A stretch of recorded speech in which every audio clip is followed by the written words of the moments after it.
can certainly have more volunteer hours, but at least 3 hours of volunteer effort for every hour that you're putting in as a leader.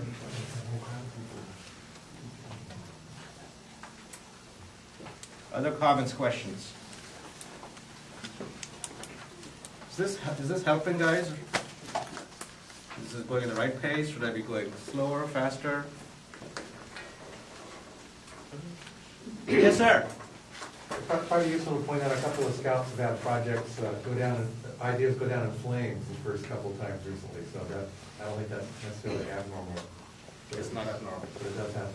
Absolutely. Absolutely. Thank you. Thank you for raising that awareness. And again, remember, finding the right project is a process. And go back to some of the principles we talked about for finding the right project. As you're talking to the mentors, as you're finding a nonprofit, they end up changing their mind.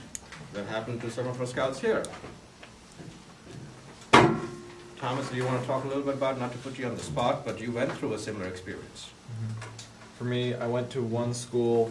That school seemed to have plenty of interest, and then after going through more than 50 hours of planning and being just like a day away from signing off, and then ordering all the material, they declined my offer, and that was the end of it. And you had spent several weeks? 50 to 60 hours of planning for that. Right. So that does happen. Yes, sir. Could you clarify what was meant by going down in flames? The projects were already planned, like what Thomas described, and then they were canceled, or projects were started, finished, and then rejected by? No, we have never had that. All right. So just to clarify the question is, what does it mean going down in flames? Does that mean the project was approved, executed, done, written, and then shut down? No, that's never happened. There are enough checks and balances in the process for that not to happen. So the going down in flame is all in terms of finding and getting approval for the right scope project. And in that process, as you're talking to sponsors and nonprofits and working with the Adult Eagle mentors, presenting to the troop parents, presenting to the council, getting signatures, once you have signatures from the troop and the council, it's not going to go down in flames.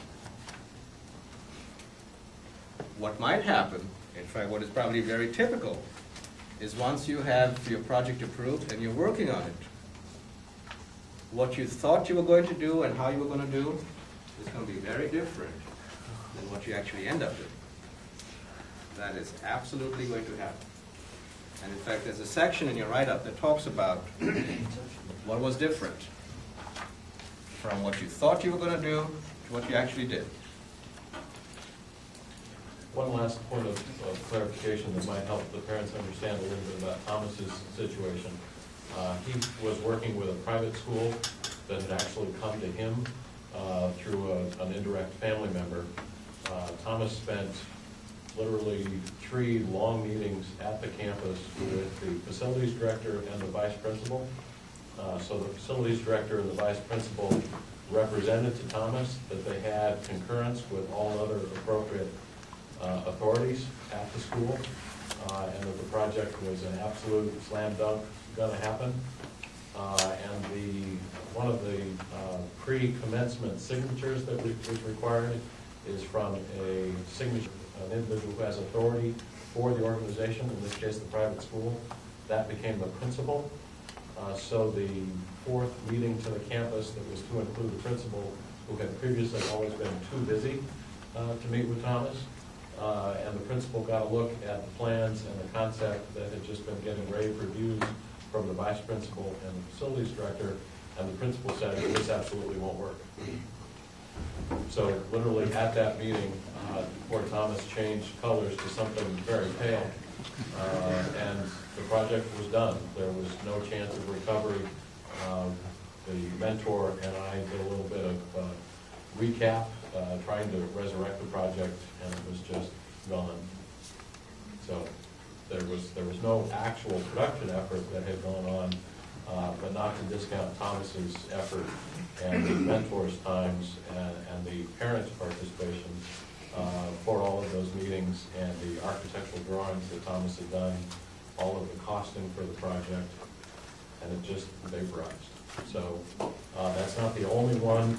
Schools are particularly fluid in getting the school to make a commitment and to actually sign on to the project. So if you're going to work with a school or a church or whatever the organization, I strongly suggest from the very early point of the process, defining the actual signature authority, the person who has final authority for that organization, and getting them in the loop. Not just the vice principal, but the principal. It was a good thing he wasn't 17 when he started that process. Yeah, just real quick, and just Andrew Kojala, right outside of our church, was already signed off. This whole place here was supposed to be a patio with concrete and tables and a handicap. And the day before we started production, they called and said, hold the horses, Verizon has an interest to build the room next door. And Andrew's, everything signed off. Cement's ordered. And that was it. So he was our first. They were nice enough to give us a shed project down below, so he was able to get on track. But that was our first, and that was our second. So we've had lightning death strike twice, unfortunately. Okay. All right, moving right along. You spent a little bit of time in terms of, so I'm on page 3 for people who are following the document. Page 3 on the top, Eagle Projects, subsection B. We don't, but I think we're all out, so we can send you one. I want to emphasize the notion here that in terms of how big, from a time perspective, our project should be. So there is no explicit rule. If you look at the Eagle requirements, it doesn't say your project has to be 188.5 hours or anything like that. However, the district and the council, they suggest, and that's all they can do is suggest, that projects should be 125 to 150 hours. That's a suggestion. And so, just want to be careful in terms of talking a little bit about what does that mean. So here are some things that we know for black and white. If you scope a project that is, for example, 70 hours, that's probably not going to get approved. First check is going to be the parents here. And they'll say, not a good idea. Try and find something more to add to the project. Conversely, if you plan a project that is 300 hours, our job as Adult Eagle mentors is to really ask you to really think and ask the question, is your project scope so big because you are so excited about doing the project, and even though it's not necessary for you to do your Eagle project, you have other reasons for wanting to do a bigger project? If your answer is yes, then we would suggest it's fine. But an important criteria for you should be not to think of projects, not to select projects that are 200, 300 plus hours in scope.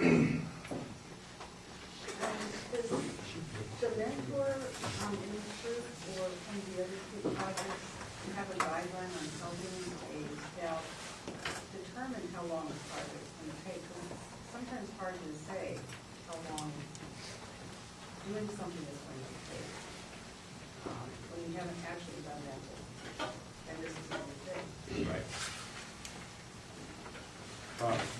The usual process is that the scout comes up with an idea, and then he airs the idea with his family,